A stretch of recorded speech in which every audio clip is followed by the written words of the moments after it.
How would you define the real Princess Diana? We know, everybody knows around the world, the Princess Diana that they've seen millions of images of on the television, in print, across all media. What is the real Princess Diana like behind the scenes? How would you define her? Well, you know, Joe, I was with her for 8 years, and she died 20 years ago, and I couldn't yet say with any certainty that I'd really worked her out. She was a woman of extraordinary depth.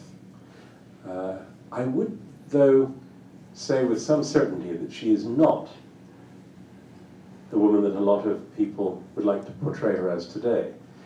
To begin with, you may have noticed there was a tendency among members of the royal establishment to forget that Diana ever existed.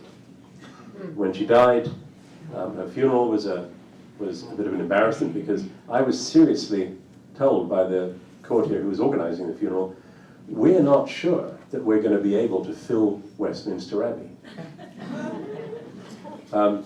So after she had died, there was obviously a great rush to get Camilla Parker Bowles installed as the new future queen, and that necessarily, any PR man will tell you this, you've got to get rid of the old product. And therefore they have tried quite systematically to get rid of Diana, but it never worked, I'm glad to say. So now, not least I think with William and Harry's encouragement, there is a much healthier approach to Diana's memory and legacy. Although, I would just make this point. Yes, I mean, British people are sort of encouraged to remember Diana now, but it's only a certain type of Diana. It's a Diana who was very nice and very charitable and a little bit fashion-minded. And they will whisper this. She was, of course, mentally unstable, disgracefully, quite horribly disgracefully, they say that, quite systematically. Whereas I hope, not least with this book, to remind people that Diana was an aristocratic woman, a strong woman, a defiant woman, particularly if you pushed her.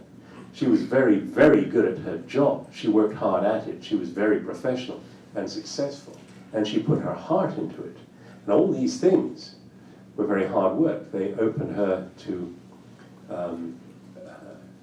ultimately she found that she was drawing on her own reserves of emotional strength in order to do her job the way she wanted to. But she had the extraordinary grace to be able to acknowledge her own mistakes. And she had the humility to say, for example, that she had an eating disorder. And that, to me, is signs of extraordinary sanity and strength. She had forgivability, because people acknowledged, yes, she made mistakes, but they also thought that made her more human. They could understand why she made them.